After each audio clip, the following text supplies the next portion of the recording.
주님이 오셨네 어서 맞으라. 내 마을 문 열고 주를 맞으라. 세상 죄를 이기고 참 평화를 주신 주를 맞으라. 내 마음 문 열고 아멘.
주의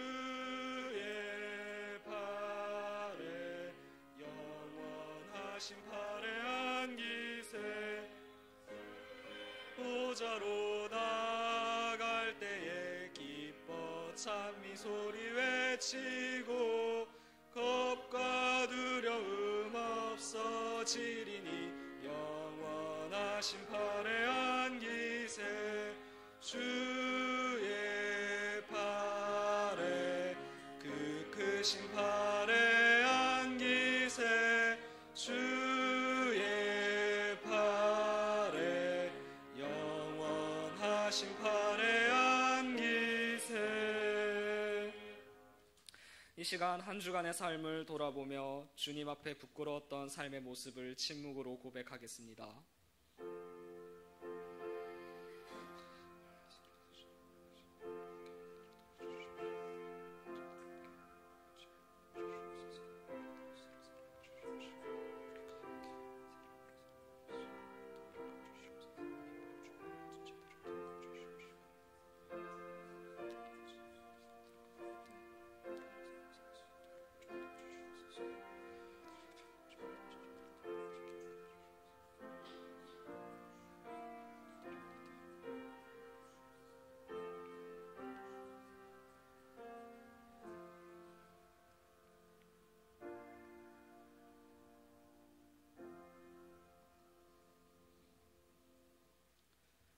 여호와께서 말씀하시되 오라 우리가 서로 변론하자. 너희 죄가 주홍 같을지라도 눈과 같이 희어질 것이요 진홍같이 붉을지라도 양털같이 희게 되리라. 이는 그리스도 예수 안에 있는 생명의 성령의 법이 죄와 사망의 법에서 너를 해방하였음이라. 아멘. 나는 전능하신 아버지 하나님 천지의 창조주를 믿습니다. 나는 그의 유일하신 아들 우리 주 예수 그리스도를 믿습니다. 그는 성령으로 잉태되어 동정녀 마리아에게서 나시며 본디오 빌라도에게 고난을 받아 십자가에 못 박혀 죽으시고 장사된 지 사흘 만에 죽은 자 가운데서 다시 살아나셨으며 하늘에 오르시어 전능하신 아버지 하나님 우편에 앉아 계시다가 거기로부터 살아있는 자와 죽은 자를 심판하러 오십니다.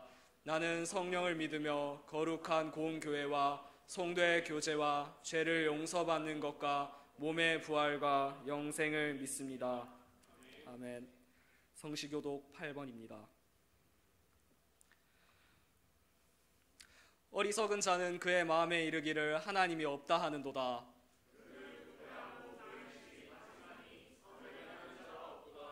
여호와께서 하늘에서 인생을 굽어 살피사 지각이 있어 하나님을 찾는 자가 있는가 보려 하신즉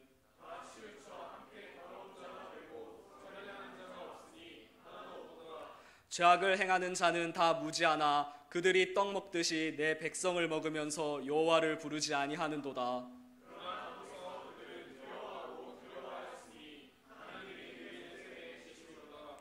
너희가 가난한 자의 계획을 부끄럽게 하나 오직 여호와는 그의 피난처가 되시도다. 여호와께서 그의 백성을 포로된 곳에서 돌이키실 때 야곱이 즐거워하고 이스라엘이 기뻐하리로다. 아멘. 자리에 앉아 찬송가 539장 찬양하겠습니다.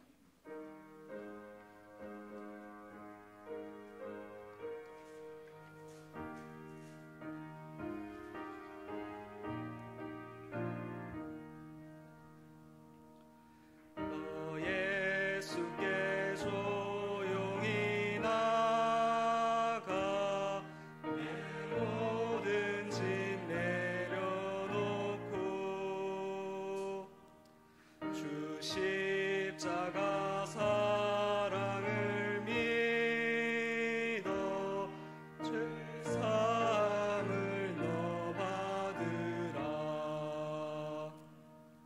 주 예수께 조용히 나가 내 마음을 쏟아놓으라.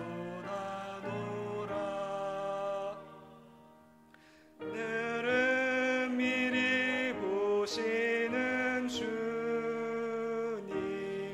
그 은혜를 베푸시리. 주 예수의 은혜를 입어 내 슬픔이 없어지리. 내 이웃을 늘 사랑하여 받은 것 거저주라. 주 예수께 조용히 나가 내 마음을 쏟아놓으라. 늘은 미리 보시는 주님 그 은혜를 베푸시리. 주 예수를 친구로 삼아 늘 내 옆에 모시어라. 그 영원한 생명 샘물에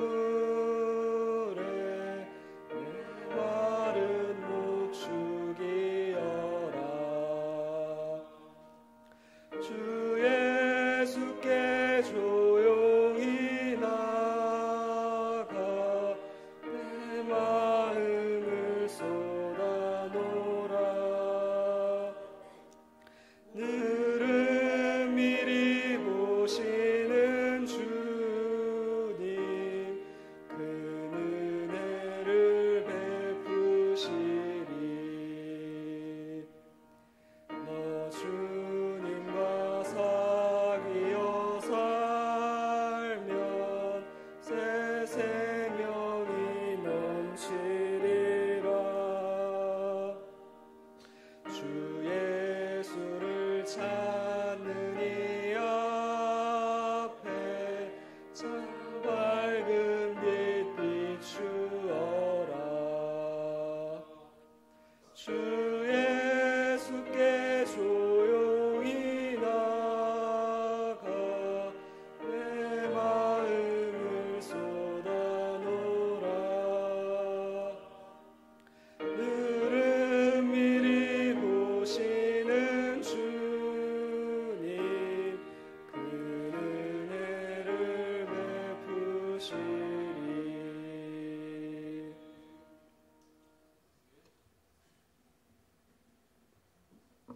기도하겠습니다.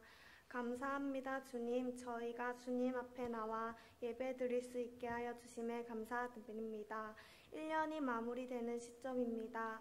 1년 동안 저희가 잘못을 할 때마다 주님께서는 저희를 다시 주님 앞에 돌아오게 하셨습니다.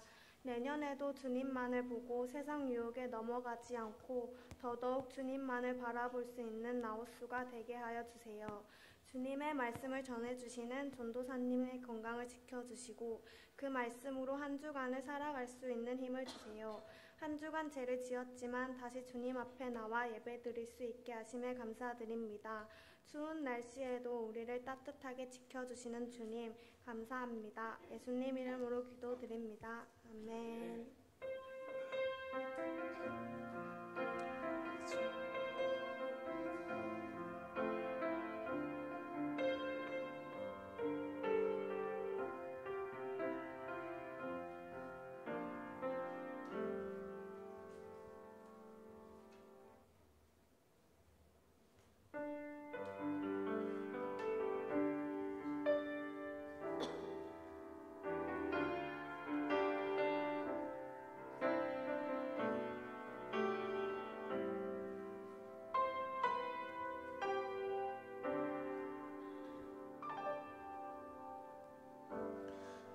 속에 어려움이 있을 때 마음속에 어려움이 있을 때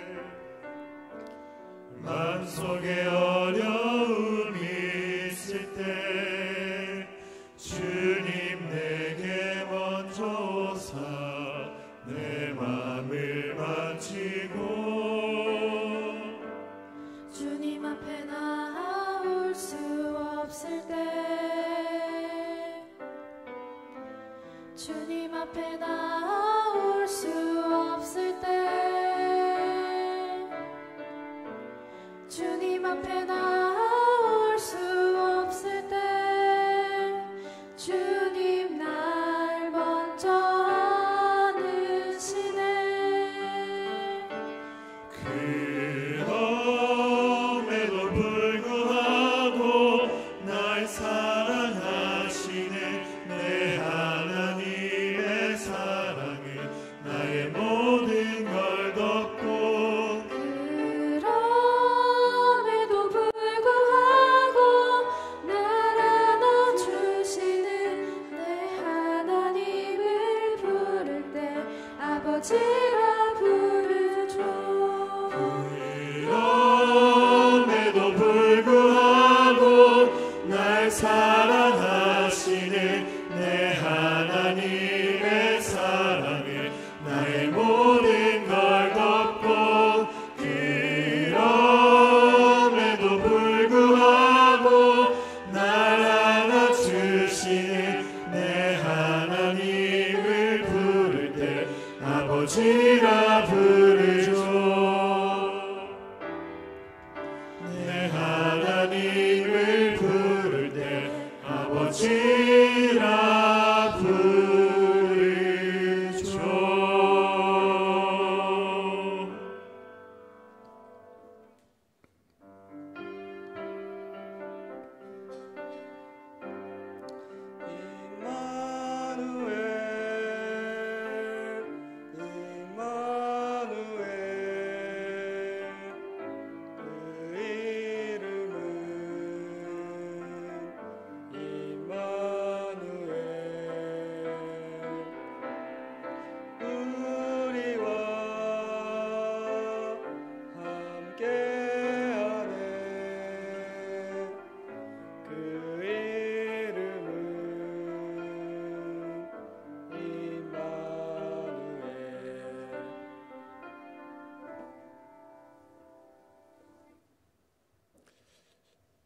하나님 아버지, 그럼에도 불구하고 우리를 사랑하시는 그 은혜, 우리는 죄인이지만 우리는 죽을 수밖에 없지만 그럼에도 불구하고 날 안아주시는 그 사랑에 감사드립니다.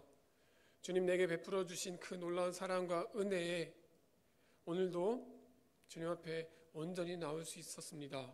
주님, 이 자리에서 온전히 주님을 예배하게 하시고 주님을 찬양하게 하시고 주님만 높이게 하여 주시옵소서. 이 시간 정말 주님 앞에 귀한 예물로 나아갑니다. 주님께서 내게 허락하신 것 중에 정말 그 많은 것 중에 일부라도 주님 앞에 드리고자 10의 1조로 주님 앞에 나아갑니다. 여러 가지 감사의 제목들로 또 여러 가지 기도의 제목들로 주님 앞에 나아가오니 주님의 온전하신 뜻 안에 이루어지는 그 모든 기도 제목들이 응답되는 놀라운 역사를 우리에게 허락하여 주시옵소서.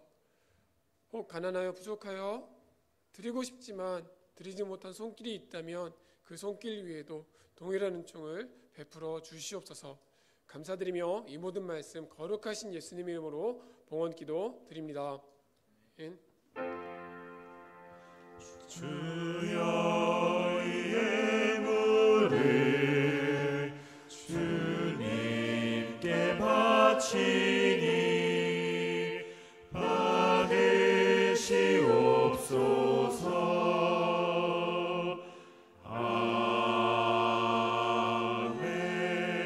아멘. 교회 소식을 알려드립니다. 예배 10분 전에 예배를 위한 기도회가 있습니다. 다 함께 동참하는 나우스가 되어주세요. 나우스 예배 녹화가 매주 진행되고 있습니다. 채널 이름을 확인해 주시고 많은 시청 부탁드리겠습니다. 주러스와 방송팀이 회원을 모집 중에 있습니다. 관심 있으신 회원들께서는 각 팀장님께 연락 부탁드립니다. 나실 광고입니다. 12월 31일 송구 영신 예배 후 나실 전야제가 있습니다. 오늘 지금부터 설문조사가 나갈 예정이니 작성해 주시고 김도균 서기님께 제출해 주시면 감사하겠습니다. 기도회가 개편 중에 있습니다. 회원들의 많은 기도 부탁드립니다. 오늘 코스 광고는 하루 쉬어갑니다. 새가족 순장님 나오셔서 12월 새가족 소개해 주시겠습니다. 네, 12월에 오신 새가족을 소개하겠습니다. 119기 문시화 자매님인데요. 자리에서 일어나 주시겠어요? 네, 자매님을 향해 축복송을 하겠습니다.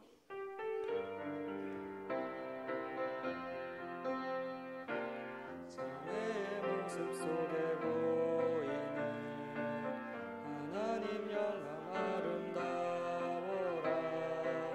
존귀한 주의 자녀 됐으니 사랑하며 섬기리.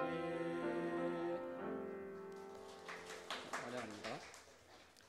오늘 우리에게 주시는 하나님의 말씀은 디모데전서 6장 11절에서 12절 말씀입니다. 디모데전서 6장 11절에서 12절 말씀입니다. 말씀을 봉독하도록 하겠습니다. 하나님의 말씀을 경청하십시오.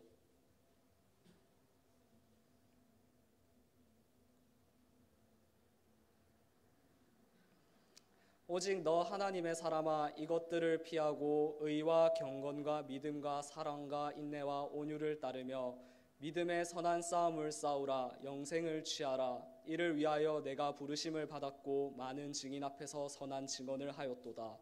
아멘. 이것은 하나님의 말씀입니다. 김항범 전도사님 나오셔서 하나님의 사람이라는 제목으로 설교해 주시겠습니다.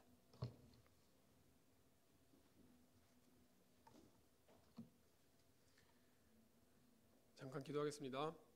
하나님 아버지, 오늘도 귀한 주일 맞이하여 이 자리에 나와 예배하며 주님의 말씀을 듣습니다. 하나님, 듣는 자나 전하는 자나 주님께서 온전한 은혜로 베풀어 주시옵소서. 감사드리며 예수님의 이름으로 기도드립니다. 네. 반갑습니다. 네, 오늘 나우스 예배 오신 여러분들을 진심으로 환영합니다.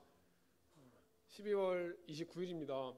네, 이제 2019년이 이틀밖에 안 남았습니다. 네. 여러분들 이틀밖에 안 남긴 했지만 여러분들 올 한 해 계획한 모든 것들은 많이 이루어지셨는지 모르겠습니다. 개인적으로는 오늘이 나우스와 함께하는 예배가 마지막이에요.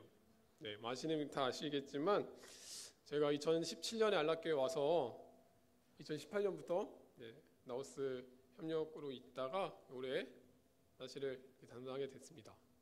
참 부족한 많은 연약한 자였는데 그래도 하나님께서 사용하셔서 이렇게 설교의 기회도 얻고 또 우리 청년들과 함께 할 수 있었던 것이 정말 은혜인 것 같습니다. 제가 돌이켜봤습니다. 무슨 일이 있었는지. 그런데 제가 2017년에 부임을 하면서 처음으로 대타 설교를 했었어요. 그게 나우스 예배 설교였습니다. 2017년 1월 달에 제가 고등부로 부임하긴 했는데 여러분들 그때 청년부 단기선교 간다고 그때 가는 바람에 류 목사님이 이제 저한테 이제 설교를 시키셨죠. 그래서 제가 2017년에 그 옛날 건물에서 여러분들을 처음 만나고 설교를 했습니다. 기억 안 나시겠죠, 아무도? 네. 기억 못 하셔도 좋습니다. 저도 기억이 잘 안 나요. 그런데 그때 제가 그때가 딱 떠오르더라고요. 오늘 이제 설교를 준비하면서 말씀을 보는데 그때가 떠올랐습니다. 근데 정말 많이 바뀐 것 같아요. 건물의 이제 내부적인 부분들도 바뀌었지만 여러분들의 모습이나 또 한편으로는 출석하는 청년들의 모습들도 좀 많이 바뀌었어요. 물론 시대가 변했으니까 바뀌는 게 당연한 것이겠지만 저는 더 긍정적이고 더 밝은 모습으로 변했다고 생각을 합니다. 근데 제가 나실대학부 나우스 예배 그렇게 대타 설교를 하고 나서요, 제가 정말 놀랍게 안락교회 전부서 예배를 다 해봤어요. 땜빵 전문이었습니다. 왜냐하면 고등부가 11시에 예배를 드리다 보니까 주일학교가 대부분 9시, 9시 반에 예배를 드리거든요. 그러다 보니까 그 시간에 놀고 있는 사람이 나밖에 없어. 사실 안 놀았거든요, 저는. 저는 놀진 않았지만 어쨌든 그 시간에 이제 본의 아니게 비는 전도사가 저밖에 없어서 제 주일학교 모든 땜빵을 제가 다 했습니다. 영화부 빼고요. 영화부는 고등부랑 시간이 겹치다 보니까 못했는데 제가 부임 전에 유치부 설교를 했어요. 심지어 부임도 안 했는데 그때 유치부 담당자가 없다고 갑자기 오래 조금 빨리 올 수 있냐고 당시에 서 무슨 목사님께서 전화하셔가지고 부임 2주 전에 오라 그러더라고요. 그래서 왔습니다. 그래서 와서 설교했어요. 유치부 설교를 했고요. 그렇게 그리고 나서 이제 시간이 지나서 휴가 때가 되니까 이제 목사님들 전도사님 휴가 가시잖아요. 그러니까 이제 갑자기 유년부가 전도사님 휴가 가셨다고 유년부 설교를 하래요. 심지어 유년부 설교는 2번 했어요. 그래서 유년부 설교도 2번 했고요. 그리고 초등부는 제가 부임하던 해에 저랑 같이 부임하셨던 전도사님께서 갑자기 사임을 하시는 바람에 8월 말에 사임하시는 바람에 9월부터 12월까지 제가 했습니다. 그래서 본의 아니게 초등부 때방을 좀 길게 했어요. 그렇게 했고요. 그리고 중등부야 뭐 연합하면서 많이 했고요. 서목사님 안 계실 때 계속 했고 해서 중등부 설교도 많이 했습니다. 그리고 소년부는 안 해봤었는데 소년부도 오래 했어요. 올해 우리 소년부 선생님 휴가 가시는 동안 제가 했습니다. 독보적이지 않습니까? 주일학교 모든 전 부서의 설교를 다 해본 사람입니다. 근데 제가 설교 잘 못하거든요. 아시잖아요. 잘 못하는데 하나님께서 대타로 이렇게 여러 부서를 세우신 건 너 여러 가지 해봐라. 못하니까 한번 경험해봐라 하는 마음으로 저를 세우신 것 같습니다. 어쨌든 참 저에게는 귀한 소중하고 귀한 경험이었고요. 하나님께서 때마다 주시는 은혜들이 참 있었던 것 같습니다. 사실 나우스에서도 설교의 기회를 주셔서 제가 세보니까 한 30여 번 정도 한 것 같아요. 그리고 뭐 매월 한 번씩도 했고 여러 가지 일이 있을 때나 사정이 있을 때 제가 설교를 했었습니다. 뭐 설교의 기회가 많진 않았지만 설교할 때마다 참 마음의 부담을 많이 가지고 섰던 것 같습니다. 여러분들에게 정말 어떤 말씀을 나눠야 되는지 하나님께서는 정말 제 입을 통해서 여러분들에게 어떤 말씀을 전하고 싶어 하시는지를 항상 고민하고 기도하는 참 어려운 시간이었던 것 같습니다. 사실 오늘도 더 큰 부담이 있었어요. 또 오늘 마지막이잖아요. 마지막에는 어떤 설교를 해야 조금 그래도 못하는 설교 좀 더 잘해 보일까라는 고민들이 좀 있었던 것 같습니다. 제 생각을 버리고 온전히 하나님 앞에 잠잠하게 묵상하고 기도하는데 응답이 별로 없었어요. 정말 시간은 다가오는데 잘 모르겠더라고요. 그런데 본의 아니게 오늘 고등부 설교를 제가 디모데에 대해서 했는데 디모데의 설교를 준비하면서 사도 바울이 디모데를 향해 마지막으로 선포했던 게 디모데 후서인데 그 말씀이 제 마음속에 새겨지게 됐습니다. 자신의 아들처럼 생각했던 디모데에게 죽음을 앞둔 사도 바울이 무슨 말을 하고 싶었는지 어떤 이야기를 하고 싶었는지를 디모데 전후서를 꼼꼼하게 묵상하면서 오늘 여러분들과 함께 나눌 말씀들을 좀 생각해 볼 수 있었습니다. 하나님 앞에 선 사람으로서 부족하지만 연약하지만 그래도 하나님의 말씀을 대언하는 자로서 여러분들의 꼭 선포해야 할 말씀을 오늘 함께 나누고자 합니다. 디모데후서는요, 사도 바울이 기록했어요. 다 아시죠? 그 정도는 우리가 다 알고 있을 겁니다. 사도 바울이 에베소라는 교회를 디모데에게 맡겨놓고 전도여행을 다니는데 사도 바울에게 있어서는 그게 조금 부담일 수도 있었던 것 같아요. 왜냐하면 당시에 디모데가 조금 어렸다고, 연소했다고 표현을 하고 있었기 때문에 어린 목회자를 교회에 세워놓고 자신은 전도여행을 다니는 과정 가운데서 한편으로 조금 걱정이 되기도 하고 염려가 되기도 했던 것 같습니다. 그래서 디모데 전서를 기록하죠. 그래서 디모데 전서에서 그런 얘기를 써요. 목회할 때 어떻게 해야 된다. 교회를 세울 때는, 교회 직분을 세울 때는 어떻게 해야 된다. 이런 사람은 세워야 되고 저런 사람은 세우면 안 된다. 뭐 이런 얘기들 하면서 당시에 이단들이 많이 횡행했는데 그 이단에 대해서는 경계해야 되고 분별하고 온전히 지혜롭게 행하라 라는 이야기들을 나눕니다. 진리에 대한 가르침, 교회 공동체가 지켜야 할 기본적인 질서, 또 교회 안에서 임명한 직분에 대한 그 선결 사항들, 그런 것들을 디모데 전서에서 열심히 선포하고 있는 것이죠. 그런데 디모데 후서에서도 비슷한 얘기를 하고 있습니다. 디모데 후서는요, 디모데 전서를 기록하고 한 3년 정도, 3, 4년 정도 후에 이제 기록된 글이라고 이야기를 하는데요. 내용은 비슷한 내용들이 좀 있습니다. 그런데 재밌는 건 강조하는 점들이 달라졌어요. 조금 관점이. 디모데 전서에서 강조했던 관점들은 어떻게 교회를 운영해야 되는지, 어떻게 목회해야 되는지에 대한 부분인데 디모데 후서에서는 오히려 그런 관점보다는 복음 때문에, 복음으로 인해 복음을 온전히 받은 사람은 고난이 따르기 때문에 그 고난도 감당할 수 있어야 된다라는 이야기를 하고 있습니다. 고난에 대해서도 강조를 하고 있다는 거죠.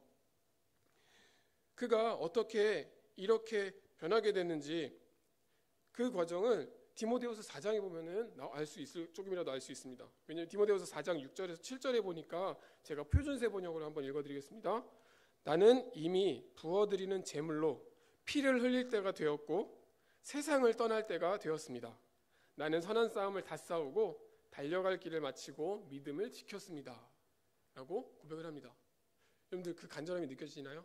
자기가 죽을 때가 다 됐다는 사실을 본인도 스스로 느끼고 있었던 것 같습니다. 나이도 들었을 거고요. 그리고 당시 점점 이제 심해지는 기독교인들을 향한 박해들, 그것들이 그로 하여금, 사도 바울로 하여금 고난을 견뎌내야 한다는 그 가르침을 전해주고 싶었던 것 같습니다. 그래서 디모데후서에서는 예수 그리스도로 인한 기독교 전통을 기억하고 반드시 지켜야 할 것을 당부하면서도 거짓 교사들, 이단이나 이런 거짓 교사들과의 불필요한 논쟁은 피하고 온전한 경건에 이르고 성도들이 오직 진리의 지식, 진리의 지혜에 이를 수 있도록 노력해야 한다고 강조합니다. 왜냐하면 당시 세상은 점점 거짓 교사, 물질, 쾌락 등을 따르게 되면서 하나님으로부터 멀어지고 종말의 현상들이 찾아올 것이라는 사실을 알고 있었기 때문이죠. 그래서 종말이 오기 전에, 이 세상의 끝이 오기 전에 세상의 것이 아닌 오직 하나님의 말씀 안에 거해야 한다는 것을 강조하고 있었던 것입니다. 이렇게 디모데 전서와 후서를 통해서 사도 바울은 디모데에게 많은 것들을 가르쳐주고 싶어 했던 것입니다. 그리고 그 말씀은 디모데후서는 사도 바울의 마지막 서신서가 되었는데요. 사도 바울은 정말 그 디모데후서를 보낸 이후에 죽게 되었습니다. 그런데 사도 바울이 기록한 그 디모데 전후서는 여전히 지금 이 시대를 살아가는 우리들에게도 전해지는 메시지가 명확하게 있다는 것을 가르쳐주고 있고요. 오늘 그 권면 가운데 한 가지를 여러분들과 함께 나눠보고자 합니다. 오늘 함께 읽은 본문 말씀에서는 바울이 디모데에게 권면하는 내용이겠죠. 사도 바울이 디모데에게 가장 먼저 부릅니다. 그를 부를 때 이렇게 부르죠. 어떻게 해요? 오직 너 하나님의 사람아 라고 부릅니다. 디모데에게 다른 호칭도 있는데, 왜냐하면 다른 호칭들은 다 아들이었거든요. 사랑하는 아들아, 내 참 아들아, 뭐 내가 사랑하고 신실한 아들 디모데야, 내 동역자야, 뭐 이렇게 부르는데, 여기서는 하나님의 사람아라고 부르고 있다는 것입니다. 그 이유는 디모데로 하여금 자신이 진짜 어떤 존재인지, 인간적인 존재가 아니라 정말 하나님 앞에서의 어떤 존재인지를 알려주기 위한 칭호가 아니었나 싶습니다. 그리고 그가 이 호칭을 통해서 과연 어떠한 삶을 살아야 하는지를 일깨워주기 위함이었다고 많은 사람들이 이야기를 합니다. 그의 신분, 그의 정체성이 이 인간 세상에서의 그 정체성이 아니라 하나님 나라에서의 정체성에 대한 부분을 강조하고 있었던 것이죠. 그런데 구약 성경을 보면, 구약 시대 구약 성경들을 보면 이 하나님의 사람이라는 표현이 정말 거룩하고 성스러웠거든요. 같은 얘기구나. 거룩하고 성스러운 거. 예, 되게 거룩하고 특별한 사람에게만 부여졌던 호칭이었습니다. 일례로 그 하나님께 높이 쓰임받던 인물들에게만 붙여졌는데요. 그 대표적인 예가 모세가 있습니다. 모세는 신명기 33장 1절하고 시편 90편에서 하나님의 사람 모세라는 표현을 쓰고 있습니다. 또 다윗이 있어요. 다윗은 역대하 8장에서 하나님의 아들 다윗, 하나님의 사람 다윗이라는 표현을 가지고 있고요. 그리고 좀 특이하게 엘리제 사장에게도 하나님의 사람이라는 칭호가 붙어 있었습니다. 사무엘상에 보면 또 여러 선지자들을 향해서도 그렇게 하나님의 사람이라는 호칭을 쓰고 있는데요. 이 호칭을 받은 사람들이 많지는 않아요.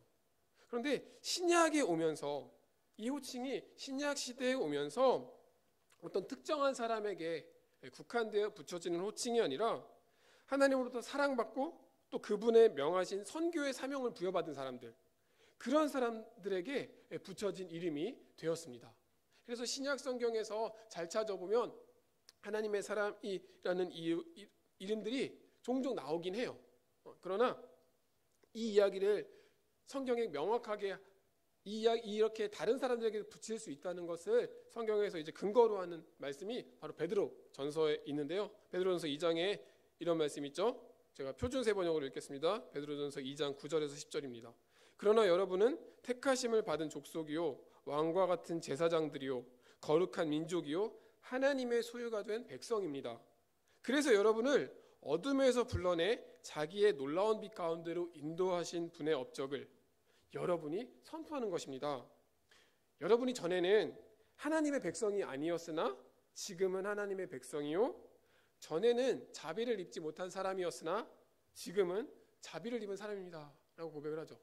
여기서 하나님의 백성이라는 표현을 쓰고 있는데 결국 그게 번역의 차이지 하나님의 사람이라는 이야기를 하고 있는 것입니다. 여러분, 이 베드로전서 2장 9절 10절의 말씀이 여러분에게 얼마나 큰 위로가 되는지, 얼마나 큰 격려가 되는지, 그것이 정말 우리에게 은혜인지 여러분들은 체감하실 수 있으시겠습니까? 그런데 우리가 이 축복을, 이 은혜들을 잊고 사는 게 가장 큰 문제예요. 그 놀라운 은혜에도 불구하고, 나는 왕같은 제사장이 거룩한 백성임에도 불구하고 내가 그것을 깨달아서 그대로 살아가고 싶어하는 마음을 가지고 있지만 막상 세상에 나아가면, 이 자리를 벗어나 여러분들의 삶의 자리에 나아가면 우리는 이 사실을 망각하게 되고 내가 언제 하나님의 소유된 백성이었는가 생각하며 세속에 속한 하찮은 죄인이 돼버리는 존재이죠. 그건 저도 마찬가지입니다. 저도 집에 가면 아내랑 많이 싸우고요. 저도 이제 학교에서 이제 가끔 공부하거나 이럴 때마다 다른 사람들 뒷담화도 많이 하고요. 예, 그렇습니다. 저도 마찬가지거든요. 다른 분들이라고 안 그럴까요? 다른 목사님들이라고 안 그럴까요? 아니요.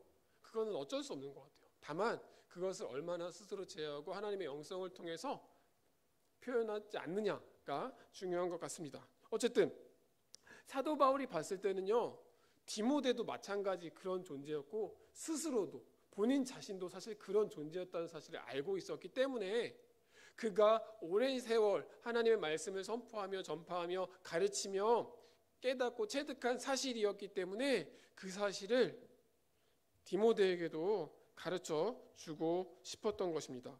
그래서 바울은 디모데에게 하나님의 사람으로 부름받은 사람들이 일상 속에서 어떤 태도를 가져야 하는지 그것을 가르쳐 주고 있는 것이 오늘 함께 읽은 본문 말씀입니다. 그리고 이 삶의 태도가 하나님의 사람으로 세상 속에서 구별된 우리 모든 성도들, 지금 이 자리에 앉아 함께 예배하는 우리 모두에게도 동일하게 적용되고 있다는 사실을 다시 한번 말씀드립니다. 그래서 바울은 자신의 영적 아들인 디모데에게 하나님의 교회를 이끌어갈 때 정말 하나님의 사람으로 살아가기 위해서 어떻게 해야 되는지 메시지를 전하고 있습니다. 첫 번째는요, 이것들을 피하라라고 명령합니다. 오늘 함께 읽었던 본문 11절에 있었죠. 이것들을 피하라라고 얘기를 하는데요. 여기서 얘기하는 이것들이라는 것은 이제 본문 앞단락에서 이야기하고 있는데요. 돈이랑 교만 이런 것들이었어요. 그리고 또 뒤에 20절에서는 필요 없는 변론들을 피하라고 얘기를 하고 있고요. 또 디모데 후서에서도 이 피하라는 명령은 계속되는데 정욕을, 청년의 정욕을 피하라고 명령을 하고 있습니다. 피하다라는 단어를 헬라 원문을 좀 찾아봤는데요. 휴게라는 단어를 쓰고 있어요. 휴게. 뭐 이거 우리는 모르겠죠? 저도 잘 모릅니다. 사전에 나왔어요. 휴고가요, 원뜻은 탈출하다 이런 뜻이에요. 탈출하다는 뜻, 또 도망가다는 뜻을 가지고 있습니다.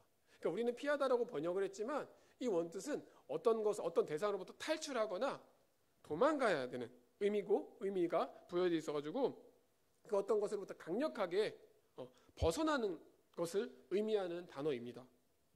그래서 이 말을 현재 시제로 사용하고 있어서 과연 물론 이 편지는 디모데후서는 과거에 쓰여졌지만 읽는 사람으로 하여금 현재 진행형으로 우리에게 주어지고 있는 것입니다. 근데 일반적으로 피한다고 하면 특히 남자분들은 그럴 수 있어요. 뭔가 좀 자존심 상하고 조금 그렇게 느껴지는 말일지도 모르겠습니다. 약간 부정적인 이미지가 있을지도 모르겠습니다. 그렇죠? 아닌가요? 근데 실제로 피하다는 말 자체가 부정적인 건 아니죠. 우리 그런 얘기 하잖아요. 소위 말해서 똥이 더러워서 피하지 무서워서 피하냐? 라고 얘기를 하죠. 아무도 안 웃으시네요. 네. 일반적으로 더러운 것을 피하는 것도 있잖아요. 그렇죠? 네. 크게 웃으셔도 돼요. 네. 세상을 살아가면서 하나님의 사람은요, 우리가 똥을 보듯이 거짓 교훈과 모든 불경건한 행위들, 탐욕, 욕심 등으로부터 자신을 분리시키고 구별할 수 있어야 합니다. 그래서 제가 표현했던 똥이 세상에서 보는 그런 것들로부터 구별되어야 한다는 것을 이야기하고 있는 것이죠. 그래서 여러분들 삶 가운데 악한 것, 세속적인 것들로부터는 피해야 한다는 것을 사도 바울이 명령을 가르쳐주고 있습니다. 두 번째는요, 따라야 한다고 얘기를 합니다. 무엇을 따르라고 얘기하냐면요, 6가지를 얘기하고 있는데요. 의와 경건과 믿음과 사랑과 인내와 온유를 따르라고 이야기를 합니다. 여기서 열거한 6가지 덕목이라고 표현할 수 있겠지만 어려운 게 있나요? 혹시 여러분들 의를 잘 모르나요? 경건을 잘 모르겠어요? 사랑, 믿음, 온유, 인내? 단어적으로 모르는 것이 없어요. 그렇죠? 단어적으로는 모르는 뜻이 없겠지만 이 6가지를 따라 살으라고 이야기를 하고 있습니다. 따르다라는 동사도 원어를 좀 찾아봤더니 디오코라는 단어를 쓰고 있어요. 이 단어는 추구하다라는 의미를 가지고 있는데요.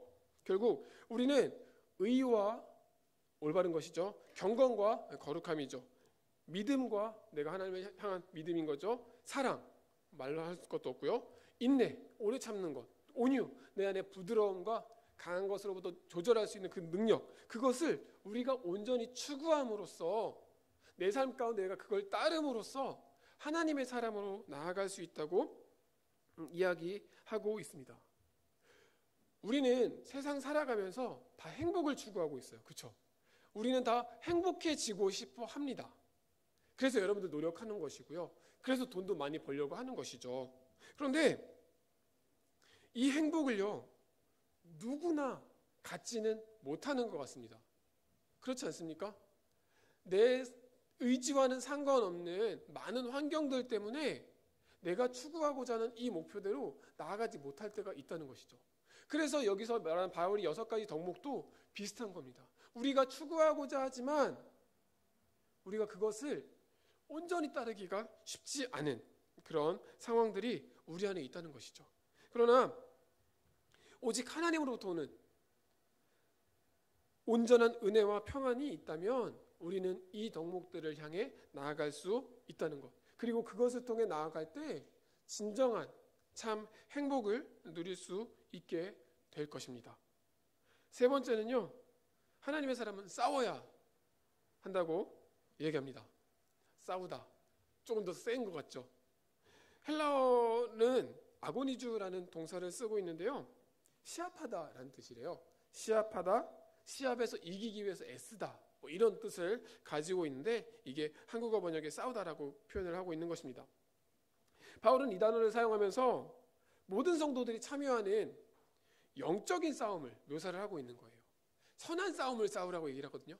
뭐 몸싸움 이런 게 아니라 정말 온전한 선한 싸움을 싸우라고 이야기를 하고 있습니다. 원래 우리의 신앙생활 가운데는 철저하고 치열한 싸움이 있거든요. 내가 교회를 가야 되냐 말아야 되냐, 오늘 그냥 피곤한데 하루 쉴까, 아니면 그냥 그래도 예배 자리 나갈까, 이런 고민들, 그런 것들이 우리 안에 있지 않습니까?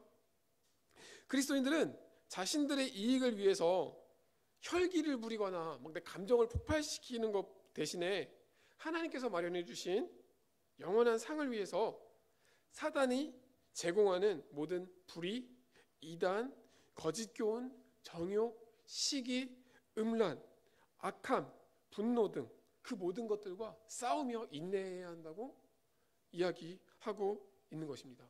여러분들 그런 고민 많으시지 않습니까? 가끔 TV에 이런 거 나오죠. 이쪽에는 뭐 천사가 있고 이쪽에는 사탄이 있어가지고 하면 안 돼, 해야 돼, 뭐 이렇게 싸우지 않습니까? 그런 거 상상하면 이해가 되실 겁니다. 우리는 늘 그런 싸움이에요. 그런 싸움 가운데 있습니다. 만약에 내가 그런 고민조차 없다, 한번 고민해 보셔야 할 것 같습니다. 네 번째는요, 하나님의 사람은 취해야 한다고 얘기합니다. 취해야 한다고 말씀하고 있습니다. 무엇을 취해야 한답니까? 영생을 취하라고 권면하고 있습니다. 영생을 취하라는 권면을 이 앞에 선한 싸움을 싸우라는 그 권면과 같이 이렇게 딱 두 개를 나열해 놨는데요. 이 두 개의 문장의 구조가 동격이에요. 동격. 우리 막 영어 시간에 배우지 않습니까? 동격 이런 거 같다는 거죠. 믿음의 선한 싸움을 싸우는 것하고 영생을 취하는 것이 사도 바울은 같은 것으로 본 거예요. 그래서 같이 붙여놓고, 그것을 위해서 우리는 이 취하는 것은 꼭 붙잡다, 반드시 꼭 붙잡고 놓지 않아야 하는 것, 그런 의미를 가지고 있는데, 헬라어로. 그래서 우리가 영생을 앞에서 싸웠던 선한 싸움을 싸움으로 인해 얻어지는 상급의 결과가 영생이라는 것, 그래서 그 영생을 취하라고 명령을 하고 있는 것입니다. 이해가 되시나요? 그러니까 우리는 영생을 붙잡고 있어야 되는 거예요. 어떻게 붙잡고 있어야 돼요? 선한 싸움을 싸우면서. 내가 지금 이 선한 싸움을 싸움으로 인해 내게 주어질 그 상급 안에 영생이 있기에 그것을 놓치지 않기 위해서 철저하게 살아가야 한다는 것을 이야기하고 있습니다. 그래서 하나님의 사람은 하나님이 주시는 영생을 얻기 위해서 싸우고 또 그 영생을 누리는 그런 사람이 되어야 한다는 것을 사도 바울이 가르쳐주고 있는 것입니다.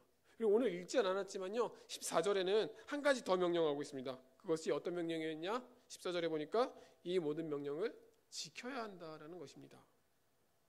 하나님의 사랑은 신앙적 열심과 순수성이 한순간에만 그쳐서 되는 것이 아니라 그리스도께서 오실 때, 예수님께서 다시 오실 때까지 계속해서 열심과 순수함을 유지해야 한다는 것을 오늘 말씀을 통해서 가르쳐주고 있는 것입니다. 그런데 여러분, 설명은 되게 쉽거든요. 그렇죠? 우리 머리로 다 이해할 수 있습니다. 근데 쉽지 않아요. 막상 해보려고 하면, 내가 막상 그렇게 따라 보려고 하면 쉽지 않습니다. 아까 말씀드렸다시피 이 교회당을 벗어나는 순간 우리에게는 망각경이 확 들어와서 까먹게 되죠. 오늘 들은 말씀이 뭐였더라? 가 되면서 우리는 어느 순간에 수많은 사단 마귀들의 공격에 받게 됩니다. 난 아무것도 아닌데 우리가 하나님 나라의 거룩한 백성이라는 사실을 이 세상이 불편하게 느끼는 거예요. 나는 그런 존재가 아님에도 불구하고 우리가 그런 공격을 받는 건 이미 성경에서 약속하신 것처럼 내가 하나님 나라의 거룩한 백성임을 인정받은 사람이기에 나보다 악한 사단들이 그것을 먼저 인지해서 우리를 공격하고 있다는 것입니다. 우리를 가만히 두지 않고 있습니다. 그래서 우리에게 정말 필요한 것이 예수님인 거죠.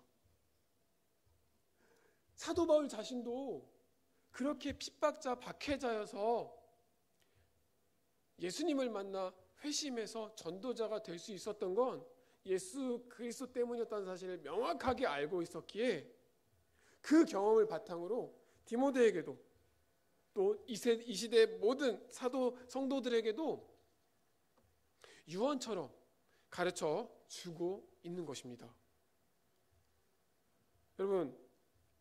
여러분들은 우리 나우스 공동체 이름을 알고 있습니까? 그 이름의 의미들을 알고 있습니까? 제가 새가족이 오면 항상 설명을 하긴 하는데요. 제게 새가족 교육을 받으신 분들은 기억하실 것입니다. 나실대학부, 포스청년부, 나우스 막 이런 이야기를 하지 않습니까? 사실 이런 이야기는 일반적으로 잘 모르거든요. 그런데 우리 교회는 정말 하나님께서 사랑하셔서 좋은 이름을 허락해 주셨습니다.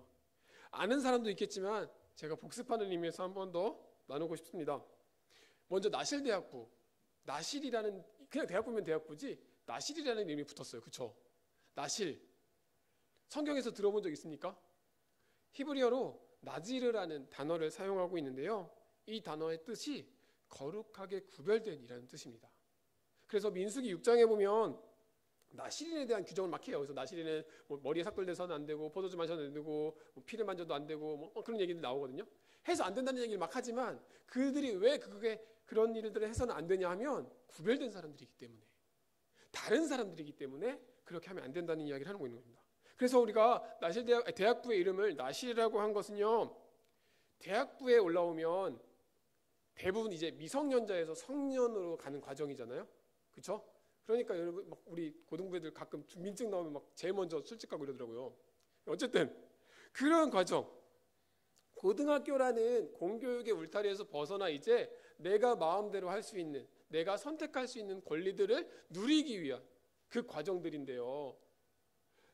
대학부가 여러분들 그렇잖아요. 여러분들 제일 먼저 술 먹었을 때 언제예요? 물론 고등학교 때겠지만 다들 공식적으로 대학교 가서 먹지 않습니까? 그것으로부터 구별되어야 하는 삶을 살기를 바라는 마음에서 나실이라는 이름을 붙인 것입니다. 세상 속에서 세속 가운데서 세속적인 그 모든 것들 가운데 그래도 주님 믿는 사람으로 구별된 삶을, 거룩하게 분별된 삶을 살아가길 바라는 마음에서 나실이라는 이름이 붙여졌다고 들었습니다. 제가 붙인 게 아니라서요. 네. 나실대학부 여러분들께 선포합니다.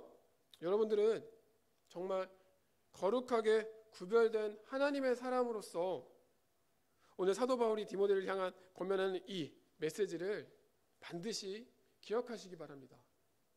구별된 자로서 하나님의 사람으로서 온전한 믿음의 삶을 따라가시기를 간절히 바랍니다. 자, 그럼 포스 청년부는요? 예. 포스 청년부, 포스의 뜻 알고 계시죠? 네, 포스는 헬라어예요. 이게 신구약의 조화를 잘했어요. 네, 헬라어로 빛이라는 뜻을 가진 게 포스입니다. 빛의 특징이 뭐죠? 어둠을 밝히는 것입니다.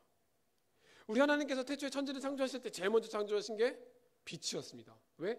흑암이 가득한 그 세상에 빛으로 오셔서 그 빛을 통해서 어둠을 분리시키시고 그 빛을 통해서 생명을 허락하시지 않았습니까? 성경의 많은 구절에서 빛은 생명으로 묘사되고 있습니다. 그리고 예수님께서도 빛으로 이 땅에 오셨죠.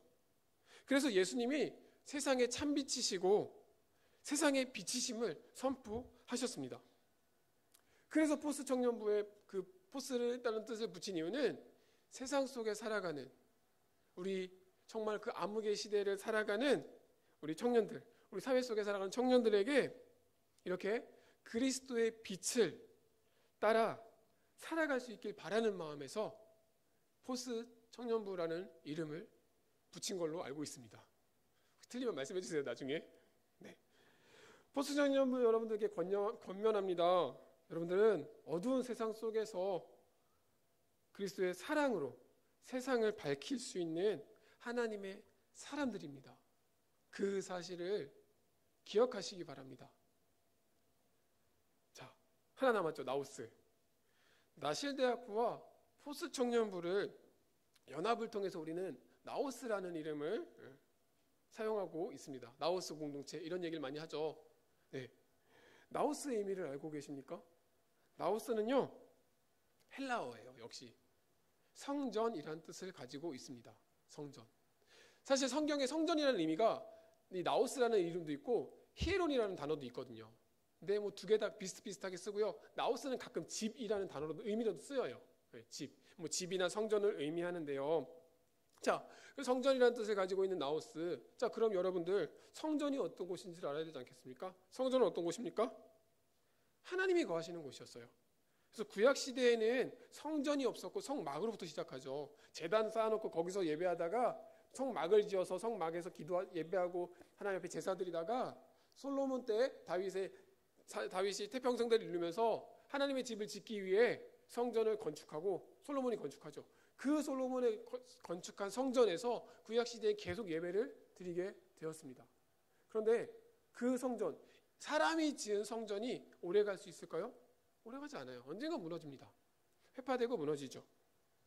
그렇게 되면서 신약 시대에 와서는 바울이 신한 공동체라는 새로운 의미를 성전이라는 단어의 의미를 부여하게 됩니다. 물론 바울만이 한 게 아니라 많은 사도들이 예수 그리스도의 제자들과 예수님께서 성전의 새로운 의미를 부여해 주셨죠. 그래서 사도 바울은 고린도전서 3장 16절에 이렇게 기록합니다.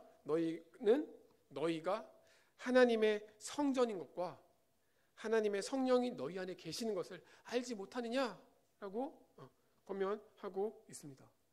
그래서 우리 공동체는요, 거룩한 성전의 공동체라는 거예요.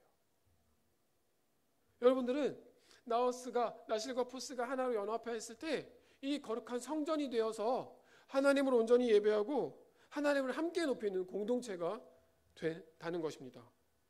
이런 이름을 가지고 있는 우리 공동체, 정말 귀한 공동체 아니겠습니까? 여러분들은 이 이름에 걸맞는 하나님의 사람으로 살아가시기를 우리 하나님께서 간절히 원하고 계십니다. 사랑하는 안락교회 나우스 공동체 여러분, 여러분들은 하나님의 사람입니다. 사도 바울이 디모데를 향해서 선포하고 권면하고 있는 것처럼 이 자리에 선 제가 마지막으로 여러분들에게 감히 선포하고 싶습니다. 하나님의 사람 나우스요, 여러분들은 이 악한 것들을 피하십시오.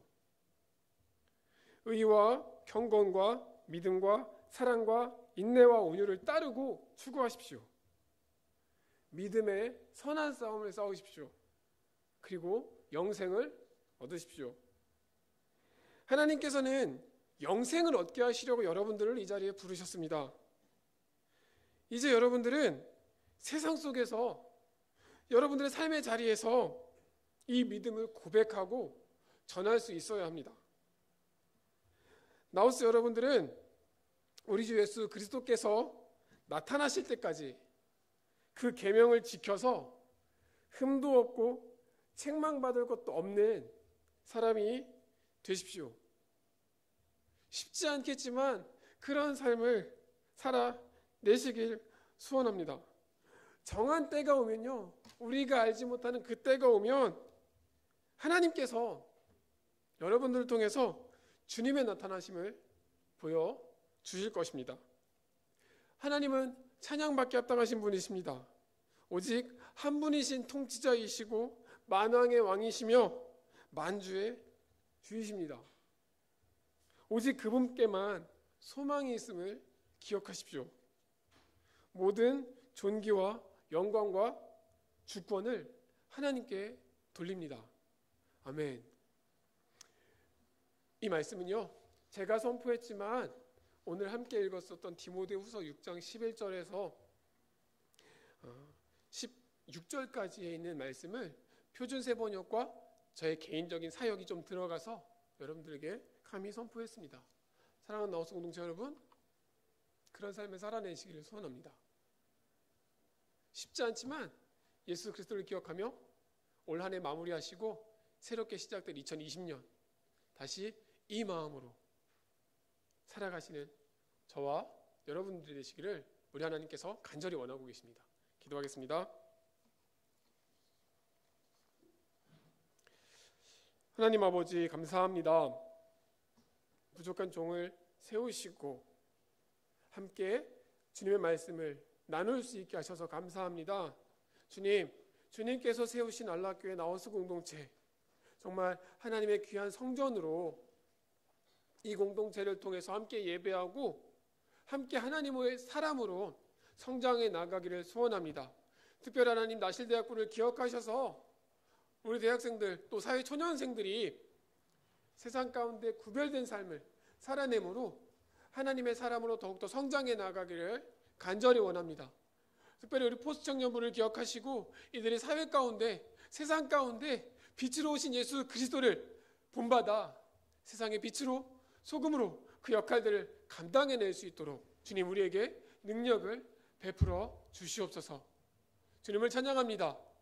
어떤 어려움이 있더라도, 어떤 고난과 시련이 올지라도 오직 예수 그리스도의 소망을 예수 그리스도만 바라보며 소망하며 살아갈 수 있는 저희들 될 수 있기를 간절히 바라오며 이 모든 말씀 살아계신 예수님 이름 받들어 온전히 기도드립니다. 아멘. 우리 이 시간 함께 찬양했으면 좋겠습니다. 주품에 찬양하시면서 가사를 기억하시고 함께 기도했으면 좋겠습니다.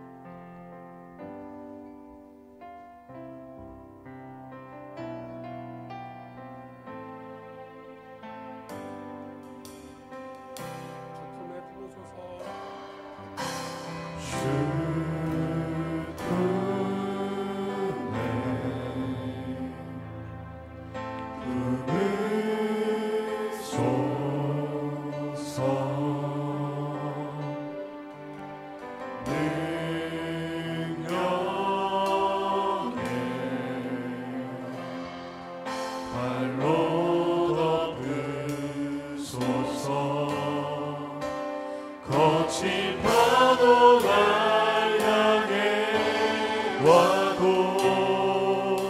주와 함께 날아오르리. 폭풍 가운데 나의 영혼 잠잠하게 주를 보리라.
하나님의 사람입니다. 그래서 거친 파도가 날 향해 와도 주님과 함께 있기에, 주님의 사람이기에 아무 해가 없으며 두려움이 없으며 근심이 없습니다.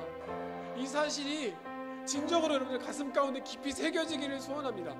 사도 바울이 그 많은 고난과 그 많은 어려움 가운데서도 이길 수 있었던 건 예수 그리스도, 그분을 향한 완전한 소망, 하나님의 사람으로서의 분명한 소명 때문이었음을 우리가 성경을 통해 알 수 있습니다. 이 시간 우리 나우스 공동체 날실대학부 포스터장 우리 한 사람 한 사람에게 그러한 하나님의 사람이라는 그 귀한 정체성이 우리에게 있음을 고백합니다. 이 시간 여러분들 그 정체성을 다시 한번 하나님께 고백하면서, 주님 그렇습니다, 나는 연약하지만 나는 부족하지만 하나님의 사랑으로 다시 한번 새 힘을 얻고 격려하며 주님과 동행하길 원합니다. 주님 나를 그렇게 사용하여 주십시오라는 믿음의 고백 여러분들의 통해서 함께 기도하며 나아가도록 하겠습니다. 기도하시겠습니다. 하나님 정말 하나님의 사랑아, 하나님의 사랑아, 하나님의 사랑으로서 온전한 정체성을 가지고 선포한 그 사도 바울의 고백을 아버지가 우리에게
기도합시다. 여러분 이제 2019년이 정말 마무리되었습니다. 2020년 새로운 또 한 해가 시작되는데요. 단순히 시간의 흐름이 아니라 다시 한번 새로운 마음가짐으로 주님을 향해 더욱더 내가 새해에는 더욱더 주님 말씀 가운데 거하기를 원합니다. 주님 오늘 말씀하신 것처럼 정말 주님 악을 피하고 의와 경건과 믿음과 사랑과 하나님 정말 그 온유와 인내를 추구하면서 선한 싸움을 싸우고 영생을 취할 수 있기를 바랍니다. 주님, 새해 내가 여러 가지 계획하고 기도하고 준비하고 있는 것들이 있습니다. 주님, 그 모든 것들 안에 분명히 예수 그리스도를 따른 소망이 심겨지게 하시고 그 소망대로 살아갈 수 있게 해주십시오. 그리고 내가 그 의지를 들여서 내 마음을 들여서 온전히 따라가게 해 주시옵소서라는 고백을 이 시간 한 번 더 같이 기도하면서 나아가도록 하겠습니다. 기도하시겠습니다. 하나님 감사합니다. 2029년 한 해를 정말 주님으로 마무리하게 하시고 새로운 한 해를 준비하며 새로운 한 해를 기대하며 하나님 나아갑니다. 하나님을 정말 한 새벽 그 저녁에 하나님 안에서 정말 온전히 계획하고 기도하고 있는 모든 사람들 그것이 예수 그리스도로 소명임을 알게 하시고 깨닫게 하시고 그것을 따라 살아갈 수 있는 저희를 도와주시옵소서.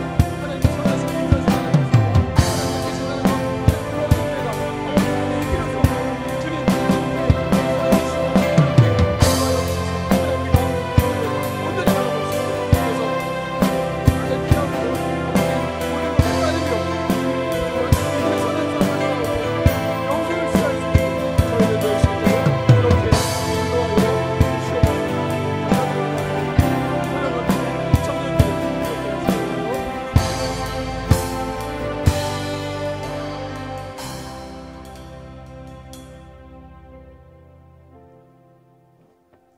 하나님 아버지 감사합니다.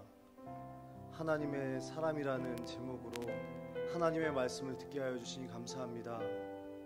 하나님께서 이 시간 기름을 부어 주셔서 이 바울의 유언과도 같은 이 말씀이 우리 부모님이 하시는 유언과도 같은 말씀으로 받아들이게 하여 주시고 세상 속에서 승리를 각오하게 하여 주시고 승리를 준비하게 하여 주시고 마지막으로 승리를 주시는 하나님을 바라보는 하나님의 사람으로 살아갈 수 있도록 인도하여 주옵소서. 이제는 예수 그리스도의 은혜와 하나님의 무한하신 사랑하심과 성령님의 뜨겁게 교제하심이 믿음의 선한 싸움을 싸우고 이제 문 밖을 나가면 저 세상인데 이 세상 속에서 하나님 의지하며 하나님의 사람으로 살아가기로 결단하는 귀한 나우스 청년부의 머리 위에, 그리고 학업 위에, 직장 위에, 가정생활 위에, 그리고 가족 위에, 그리고 귀한 청년부 위에 지금부터 영원까지 주님께서 함께 하시기를 간절히 축원하옵나이다. 아멘. 모든 영광과 존귀와 능력 받으소서.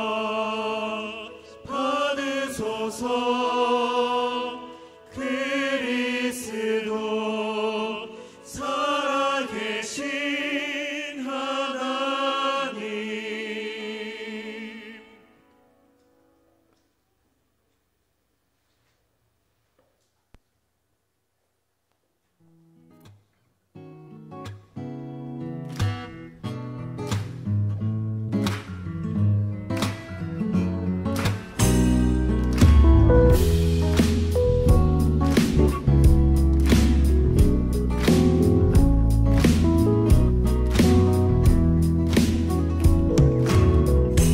하나님의 사랑이 당신의 삶 가운데 가득하기를 축복합니다. 하나님의 은혜가 우리 가운데 가득하길 기도합니다. 하나님의 사랑이 당신의 삶 가운데 가득하기를 축복합니다. 하나님의 은혜가 우리 가운데 가득하길 기도합니다.